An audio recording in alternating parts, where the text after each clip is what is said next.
ठीक है लोगों, अगर आप अब भी मानते हैं कि हमारे राजनीतिक नेता, हमारी न्यायपालिका, हमारी नौकरशाही, हमारी पुलिस, ये सब हमारी सेवा के लिए है, न कि किसी विदेशी एजेंडे के लिए, तो मुझे आपको सच्चाई बतानी होगी। आप गलत हैं। और आप कितने गलत हैं, बस इसे देख लीजिए। मुझे यकीन है कि आपने इसके बारे में कहीं भी मुख्यधारा की मीडिया में नहीं सुना होगा, क्योंकि सच कहूं तो मुझे भी इसके बारे में पता नहीं था, और मैं तो वो हूं जो इन चीज़ों पर नज़र रखता हूं। किसी को भी इसके बारे में पता नहीं था। ये पिछले साल हुआ था और हमें इसके बारे में अब जाकर पता चला। और हमें ब्रिटिश पुलिस की इस घटिया पुलिसिंग के बारे में तभी पता चला जब मामला कोर्ट में गया। मैं आपको ये दिखाता हूं। मैं आपको दिखाता हूं कि मैं किस बारे में बात कर रहा हूं। इस बच्चे को देखिए, ये 18 साल का था। उसके आखिरी शब्द जैसा कि सुना गया, उसके आखिरी शब्द जैसा कि अदालत में सुना गया, मैं सांस नहीं ले पा रहा हूं। ये हेनरी नोवाक के आखिरी शब्द थे जब ब्रिटिश पुलिस ने उसे हथकड़ी लगाई थी और वह बहुत ज्यादा खून बहा रहा था। वह खून बहा रहा था, उसे कई बार चाकू मारा गया था। उसने पुलिस से कहा, मेरा खून बह रहा है, मुझे चाकू मारा गया है। और पुलिस वालों ने उसकी बात पर विश्वास नहीं किया, क्योंकि वे उसके हमलावर में ही उलझे हुए थे, जो एक सिख आदमी था, शायद 22 या 23 साल का, जिसे अपने पास चाकू रखने की अनुमति थी। बहस के बाद उसने उसे चाकू मार दिया। हेनरी यहां नहीं है कि अपनी कहानी बता सके।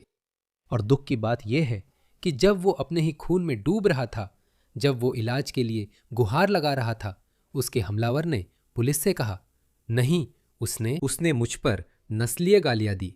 और किसी ने तुम्हें चाकू नहीं मारा भाई, उसे 5 बार चाकू मारा गया था। उस समय ईमानदारी से उसकी जान बचाई जा सकती थी। बाद में उसने कहा, मैं डर गया था, इसलिए पुलिस को नहीं बताया कि मैंने उसे कई बार चाकू मारा। उसकी मां ने सबूत छुपाए। उसने किरपान यानी सिखों का चाकू को ठिकाने लगाने की कोशिश की थी। उसने उसे ठिकाने लगाने और जाहिर तौर पर सबूत मिटाने की कोशिश की थी। सबसे बुरी बात यह थी कि पुलिस ने मौके पर पहुंचकर उसे खून से लथपथ हालत में ही हथकड़ी लगा दी। आपने यह बात मुख्यधारा मीडिया में नहीं सुनी। यही उसका हत्यारा है, यही आदमी। देखिए, इन्हें ये चाकू रखने की इजाजत है। दुनिया पूरी तरह उल्टी हो गई है दोस्तों। एक तरफ ब्रिटिश सरकार ने अपने लोगों से सारे हथियार ले लिए, लेकिन फिर भी उन्हें अपने चाकू रखने की इजाजत दे दी। अगर वो आसानी से बचकर निकल जाए तो हैरान मत होना। अगर कोई वोक जज ये कह दे कि तुम्हारे लिए इतना भयानक रहा होगा ऐसी घिनौनी नस्लीय गाली झेलना जिसके बारे में हमें कोई जानकारी नहीं है, तो हैरान मत होना। सच कहूं तो ये बच्चा लड़ाकू जैसा नहीं दिखता। वो ज्यादा कुछ खास नहीं दिखता। वो उन शर्मीले शांत बच्चों में से एक लगता है जो बस अपने काम से काम रखते हैं। लेकिन फिर भी चाहे उसने कुछ कहा भी हो, क्या उसे मरना चाहिए था? क्या वो डिजर्व करता था कि आखिरी समय उसे झूठा ठहराया जाए और उसके पुलिस अफसर उस पर विश्वास न करें? इससे मुझे वो जर्मन पुलिस अफसर याद आ गया जो कुछ साल पहले जर्मनी में एक हंगामे को संभाल रहा था, जहां एक डेनिश प्रदर्शनकारी अपनी कुरान की कॉपी जला रहा था और एक अफगान प्रवासी वहां चाकू लेकर आ गया। उसने चाकू लहराना शुरू कर दिया, कुछ लोगों को चाकू मारने की कोशिश की। इसका वीडियो भी है, सब कैमरे में रिकॉर्ड हुआ है। और एक युवा जर्मन पुलिस अफसर वहां आता है और अफगान आदमी को चाकू के साथ काबू करने के बजाय उसकी वोक ट्रेनिंग ने उसे कुरान जलाने वाले के पीछे जाने के लिए मजबूर कर दिया, क्योंकि आप जानते हैं वे अति दक्षिणपंथी श्वेत वर्चस्ववादी हुड़दंगी हैं। तो वह उनके पीछे गया। उसने उस आदमी को दबोच लिया और जब पुलिस अफसर उसके ऊपर बैठा था तभी अफगान आदमी उठ गया और उसने उसकी गर्दन में चाकू मार दिया।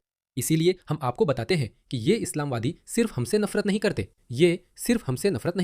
ये आप सभी से भी नफरत करते हैं। लेकिन उस बेचारे पुलिस अफसर की वोक ट्रेनिंग ने उसकी जान ले ली। मुझे लगता है वो 28 साल का था, बहुत हैंडसम पुलिस अफसर था।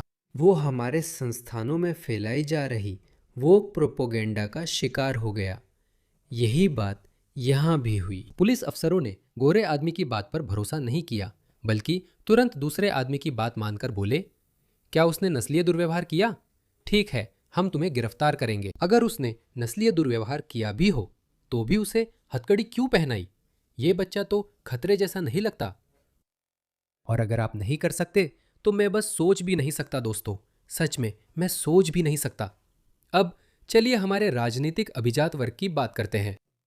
इस भयानक भयानक प्राणी को देखिए, कीर स्टारमर। जॉर्ज फ्लॉयड की मौत पर दुख और गुस्सा है। इससे नस्लवाद और नफरत उजागर हुई। लेकिन अनविना वैक, रिहानन वाइट, वेन ब्रॉडहर्स्ट या सैकड़ों ब्रिटिश पीड़ितों पर कोई चर्चा नहीं होती जिनकी हत्या हुई। जब फ्लॉयड की बात आई तो घुटने टेक दिए, लेकिन इन ब्रिटिश नामों पर चुप्पी रही। अमेरिका और उससे बाहर भी कई लोगों ने इसका अनुभव किया है।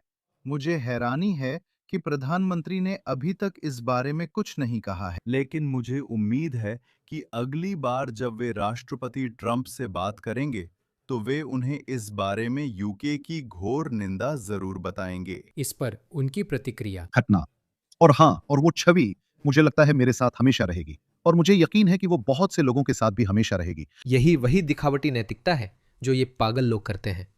एक शब्द भी नहीं, जैसा कि मैंने कहा, एक शब्द भी नहीं। अगर पीड़ित गोरा है तो उसकी इंसानियत को नजरअंदाज कर दिया जाता है। लेकिन कुछ लोग बात कर रहे हैं। रॉबर्ट जेनरिक, टोरी पार्टी ने यह भाषण दिया है जिसे सुनना वाकई लायक है। एक छात्र को रात में बाहर जाने के दौरान 21 सेंटीमीटर लंबे चाकू से कई बार चाकू मारा गया। वो अपने ही खून के तालाब में पड़ा है, सचमुच अपने खून में डूब रहा है। पुलिस मौके पर पहुंचती है। उसकी जान बचाने के बजाय वे उसे हथकड़ी लगाकर गिरफ्तार करते हैं क्योंकि उस पर नस्लीय दुर्व्यवहार का आरोप है। ये एक शर्मनाक मामला है। क्या गृह मंत्री सदन में आकर बताएंगी कि वो पुलिस द्वारा इस मामले को संभालने के तरीके की जांच के लिए क्या कर रही हैं? And can we have a debate on two-tier policing, which is doing so much to undermine respect for the police and for the rule of law in this country? उससे कुछ नहीं होगा, उन्होंने कहा। दोहरे मानदंडों वाली पुलिसिंग। दोहरे मानदंडों वाली पुलिसिंग। दोहरे मानदंडों वाली न्याय व्यवस्था पर क्या कहेंगे? यह कहानी और भी परेशान करने वाली है। पिछली कहानी परेशान करने वाली थी, लेकिन ये उससे भी ज्यादा चौंकाने वाली है, क्योंकि इसमें 2 मौके पर पहुंचे पुलिस अधिकारियों की विफलता थी। मुझे ये समझ नहीं आ रहा कि आप किसी को गंभीरता से क्यों नहीं लेते। वो बस चुपचाप नहीं बैठता और कहता, अरे मुझे चाकू मारा गया है, क्या आप देख सकते हैं? ऐसा नहीं होता। वो तो सांस के लिए तरस रहा होता, जमीन पर लेटा होता, शायद रो भी रहा होता, और फिर भी उन्होंने ध्यान नहीं दिया। ये दिखाता है कि ये उदासीनता नहीं है, ये तिरस्कार है। ये उदासीनता नहीं है। लेकिन जो बताने जा रहा हूं वो और भी बुरा है। आप सोच रहे होंगे, इससे बुरा क्या हो सकता है हैरिस सुल्तान? असल में उससे भी बुरा मैं आपको दिखाऊंगा, लेकिन ऐसे उदाहरणों की भरमार है। तो ये देखिए, किशोर गैंग ने 15 साल की स्कूल गर्ल को अंडरपास में फुसलाया, और जब वे उसका रेप कर रहे थे तो खुद की वीडियो बनाते हुए हंस रहे थे, लेकिन वे जेल जाने से बच गए। जज ने ट्रायल के दौरान उनके अच्छे व्यवहार की तारीफ की। ये भयानक लोग सिर्फ इसी वजह से बचकर निकल गए। क्या ये वाकई कोई अच्छा कारण है? मैं अपराध की खौफनाक बारीकियों में नहीं जाऊंगा। मैं पीड़ितों पर पड़े असर के बयानों में नहीं जाऊंगा। मैं बस आपको उनकी उदासीनता दिखाऊंगा। असल में नहीं, सिर्फ उदासीनता नहीं, बल्कि तिरस्कार दिखाऊंगा। हमारे शासक वर्ग, न्यायपालिका, पुलिस, ये सभी, यही बात मैं यहाँ साबित करने की कोशिश कर रहा हूँ। मैं बस आपको यही दिखाने जा रहा हूँ। लेकिन आज साउथैम्पटन क्राउन कोर्ट में सुनवाई के दौरान तीनों आरोपियों को जेल की सजा की बजाय युवा पुनर्वास आदेश दिए गए। जैसा जज ने कहा, आप में से किसी को जेल नहीं जाना पड़ेगा। यूके में आप बलात्कार कर सकते हैं, आपको जेल जाने की जरूरत नहीं है। क्या मुझे और कुछ कहने की जरूरत है? क्या मैं कर सकता हूं? पता नहीं, कुछ छूट रहा है। जज को देखिए। जज निकोलस रोलेंड ने लड़कों से कहा, आज तुम में से कोई जेल नहीं जाएगा। जज ने मुकदमे के दौरान लड़कों के व्यवहार की भी तारीफ की और कहा, मैं तुम्हें बहुत छोटा मानता हूं और तुम में से कोई भी पहले किसी बड़ी मुसीबत में नहीं पड़ा है। वैसे वे 13 और 14 साल के थे। 15। लड़की, दो लड़कियां अलग अलग मौकों पर। ये सिर्फ एक बार की घटना नहीं थी, दो अलग अलग घटनाएं थीं। ये नरम जज संकेत दे रहा है कि ऐसे अपराधों को सही सजा नहीं मिलेगी, जिससे अन्य अपराधियों को प्रोत्साहन मिलेगा। जज रोलैंड ने कहा कि पहले लड़के को ADHD का निदान हुआ था। मुझे लगता है कि मुझे ADHD है। क्या मैं जा सकता हूं और जो चाहूं वो कर सकता हूं? असल में जानते हो क्या, क्योंकि मैं ब्राउन हूं, शायद मैं सच में इससे बच जाऊं। सही कहूं तो ये ऑस्ट्रेलिया में हो रहा है। मेरा ऐसा कुछ करने का इरादा नहीं है। मैं 42 साल का हूं और अब तक बिना किसी जुर्म के यहां तक पहुंच गया हूं। मुझे नहीं लगता कि मैं अब इसमें कोई बदलाव करने वाला हूं। लेकिन क्या ये बात आपको गुस्सा नहीं दिलाती दोस्तों? गुस्सा आना चाहिए। मैं जानना चाहता हूं कि अब भी पश्चिमी न्याय व्यवस्था में किसे विश्वास है। मैं जानना चाहता हूं कि वे लोग कौन हैं जो अब भी मानते हैं कि सब कुछ ठीक चल रहा है। मैं नजरअंदाज कर दूंगा। यही पितृसत्ता है, यही समस्या है, यही गोरे आदमी है जो समस्या है। जज ने आरोपियों से कहा, मुझे ध्यान रखना है कि आप छोटे वयस्क नहीं हैं और सोचना है कि आपके दोबारा गंभीर अपराध करने की कितनी संभावना है। मुझे यह देखना है कि आप आगे कोई गंभीर अपराध न करें। लड़कों ने अदालत में पीड़ितों को झूठा साबित करने की कोशिश की। एक ने कहा, दूसरी पीड़िता मुझसे फ्लर्ट कर रही थी। उसने माँ बाप को गायब होने का कारण बताने के लिए कहानी बनाई। खैर, इससे फर्क नहीं पड़ता। ठीक है, क्या मैंने बताया कि मैं आपको इससे भी बुरी बात बताने वाला हूं? ठीक है, अब ये सुनो। ये फ्रांस में हुआ था और यही समस्या पश्चिमी देशों में भी है। इस आदमी को देखो, इस आदमी को देख रहे हो? उसका नाम मोहम्मद बुकाकी है। माफ कीजिए, बुकाकी नहीं, मोहम्मद बक्काली। वह पेरिस और बाटाक्लान हमलों की लॉजिस्टिक व्यवस्था का मास्टरमाइंड था। पेरिस का आतंकी हमला याद है, जिसमें 130 लोग मारे गए थे। उस दिन 130 लोग मारे गए थे। और ये सिर्फ इतना ही नहीं, आप जानती हैं, सिर में गोली नहीं, ये 7 अक्टूबर जैसी बर्बरता थी। उन्होंने पीड़ितों के अंडकोश काट दिए और उन्हें पीड़ितों के मुंह में ठूस दिया। उन्होंने गर्भवती महिलाओं को काट डाला और उनका बलात्कार किया। उन्होंने लोगों की आंखें निकाल दी। सितंबर 7 अक्टूबर जैसी बर्बरता। और जब ये सब आपके साथ हो रहा हो तो मुझे लगता है आप शायद यही चाहेंगे कि बस मुझे मार ही दो, बस सिर में एक गोली मार दो, मुझे और कुछ नहीं चाहिए। अगर ये दिक्कत बने तो हटा दे। माफ कीजिए, मैं और विस्तार में नहीं जाना चाहता, लेकिन सोचिए क्या। तो आप सोच रहे होंगे, ठीक है हैरिस, ये सब कब हुआ था? लगभग 15 साल पहले। क्या 2015 में? मुझे लगता है तब हुआ था। हाँ, 2015। तो अब तक ये सब खत्म हो जाना चाहिए था। इन लोगों को जेल में सड़ना चाहिए। आप हत्या कर सकते हैं या किसी आतंकी हमले में हिस्सा ले सकते हैं जिसमें आप 130 लोगों की बेहद क्रूर मौतों के लिए जिम्मेदार हों। और अंदाजा लगाओ, क्या पश्चिमी न्याय व्यवस्था आपको फिर भी बाहर निकलने की अनुमति देती है? फिर से अदालत ने जेल में उसके शांत और सम्मानजनक व्यवहार को उजागर किया। अगर वह अपना अच्छा व्यवहार जारी रखता है तो उसे अपनी सजा के 2040 में खत्म होने से काफी पहले ही अनिश्चित काल के लिए रिहा किया जा सकता है। तो उसकी अधिकतम सजा वैसे भी 2040 तक है। ऐसा क्यों है? आप इतने सारे लोगों को मार सकते हैं या इतने लोगों की मौत के लिए जिम्मेदार हो सकते हैं और फिर भी बाहर आ सकते हैं। लेकिन दोस्तों, ये तो सबसे बुरी बात भी नहीं है। उसे बेल्जियम भेज दिया गया, जो दुनिया की सबसे वोक राजधानी है, और बाहर मिलने जुलने की इजाज़त मिली है। मुझे नहीं पता इसे क्या कहते हैं। हाँ, इसे जेल से अस्थायी छुट्टी कहते हैं। इसे जेल से अस्थायी छुट्टी कहते हैं तो वो बाहर जा सकता है और आप जानते हैं 24 घंटे के लिए बाहर रह सकता है और 24 घंटे के लिए आज़ादी का अनुभव कर सकता है। मेरे पास एक और वीडियो है, असल में इसे सुनिए। ये सब यूके में हो रहा है। इस महिला को सुनिए, मैं उसे बोलने दूंगा। जिन लोगों ने उनका शिकार किया वे अधिकतर मुस्लिम और आमतौर पर पाकिस्तान से या पाकिस्तानी मूल के थे।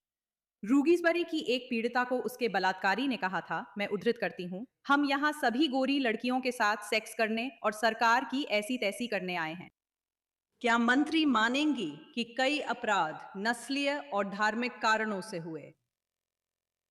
यह औद्योगिक पैमाने पर हुआ था। अगर आप खुले दिमाग से माने कि ब्रिटिश प्रशासन, पुलिस और न्यायपालिका को धोखा दिया गया और वे नहीं जानते थे कि वे किससे निपट रहे हैं, ये फिर भी उनकी विफलता है, क्योंकि समाज में रहने का उद्देश्य यही है कि आपका समाज आपको आपके जीवन और आजीविका की सुरक्षा की गारंटी देता है। मैं इसे फिर से कहता हूं, समाज में रहने का उद्देश्य यही है कि वह आपकी, आपके परिवार की, आपकी आजीविका और आपकी संपत्ति की सुरक्षा सुनिश्चित करे।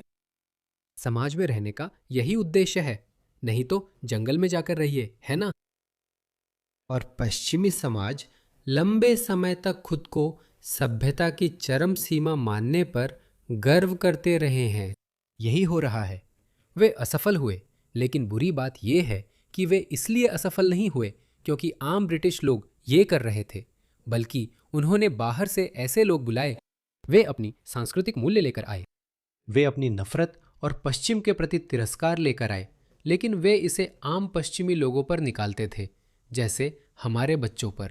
वे उन पर गुस्सा निकालते थे। शासक वर्ग की जेस फिलिप्स बस वहां बैठी थी। वह महिलाओं की सुरक्षा मंत्री या कुछ ऐसा ही थी, और वे ऐसे फैसले लेते थे जो आम लोगों के लिए खबर बन जाते थे। स्थिति इतनी खराब है और लोग अब भी गुमराह किए जा रहे हैं, लेकिन मुझे खुशी है कि अब ये काम नहीं कर रहा है। ज्यादा लोग बिना समझौते की ओर बढ़ रहे हैं, पर वे भी मेरी तरह ज्यादा तीखी भाषा इस्तेमाल करने लगे हैं। मुझे उन लोगों से बहस में रुचि नहीं जो इन लोगों के लिए बहाने बनाते हैं या कहते हैं कि विविधता हमारी ताकत है या बहुसांस्कृतिकता हमें समृद्ध बनाती है। नहीं, मैं इस बात के लिए पूरी तरह से आश्वस्त हो गया हूं। किसी भी समाज के सुचारू रूप से चलने के लिए आपको एक प्रमुख संस्कृति, एक मुख्य संस्कृति की आवश्यकता होती है, और वह मुख्य संस्कृति समाज के हर पहलू में हावी होनी चाहिए। वह प्रमुख संस्कृति ही कानून लिखनी चाहिए। उसी प्रमुख संस्कृति को आचार संहिता और सभी चीजों के लिए नियम बनाने चाहिए। आपकी न्यायपालिका के लिए, पुलिस के लिए, नौकरशाही के लिए, हर चीज उस समाज की प्रमुख संस्कृति द्वारा निर्धारित की जानी चाहिए। किसी और संस्कृति की कोई जगह नहीं है। आप निर्दोष सांस्कृतिक प्रथाएं अपना सकते हैं। आप ईद मनाना चाहते हैं, बड़ी नहीं, जो कुछ दिनों में आएगी। असल में वो कल या परसों है, मुझे लगता है, जब आप लोग बर्बरता से जानवरों की हत्या करते हैं। ऐसा नहीं होना चाहिए। लेकिन रमजान के बाद पहली ईद, उसकी इजाजत होनी चाहिए। ठीक है, मनाओ, लेकिन निजी तौर पर। बाकी दुनिया को वो नहीं देखना चाहिए। हम उसे नहीं देखना चाहते। हम उससे प्रभावित नहीं होना चाहते। आप घर पर नमाज पढ़ना चाहते हैं, ठीक है, लेकिन मुझे लगता है कि ये यही नहीं रुकेगा। मुसलमानों ने सोचा कि वे ताकत हासिल कर रहे हैं। उन्होंने पश्चिमी लोगों की विनम्रता और दयालुता को गलत समझ लिया। उन्होंने इसे अपनी ताकत और उनकी कमजोरी समझ लिया। ऐसा नहीं होने वाला। तो मुझे लगता है कि लोग उस स्तर से आगे बढ़ चुके हैं। ठीक है, जानते हो क्या, मैं, तुम ये कर सकते हो और वो कर सकते हो। आइए इसमें सामान्य समझदारी लाएं। लोग अब धीरे धीरे अधिक अत्यंत दक्षिणपंथी विचारों की ओर बढ़ रहे हैं, जहां वे कहते हैं कि हमें उनके साथ नहीं रहना और ऐसे नहीं जीना। वे सही है, आप उन्हें दोष नहीं दे सकते। ये सब होता रहेगा। ये हो रहा है और मैं हैरान हूं। मैं जापान पर विस्तृत वीडियो बनाऊंगा। आश्चर्य है कि उन्होंने पहले ब्रिटेन और यूरोप को निशाना बनाया, फिर अमेरिका को, और कोविड के बाद उन्होंने ऑस्ट्रेलिया और यहां तक कि जापान को भी निशाना बनाया है। अब सब कुछ साफ है। ये वैश्विक वामपंथियों की एक संगठित साजिश थी, जिसका मकसद सभी मूल संस्कृतियों को खत्म करना था। पश्चिमी समाज को वैसे ही खत्म करना था जैसा हम जानते हैं। मुझे लगता है लोग जाग रहे हैं, तो उन्हें हैरानी होगी। हम अपने देशों को बर्बर लोगों को नहीं सौंपेंगे।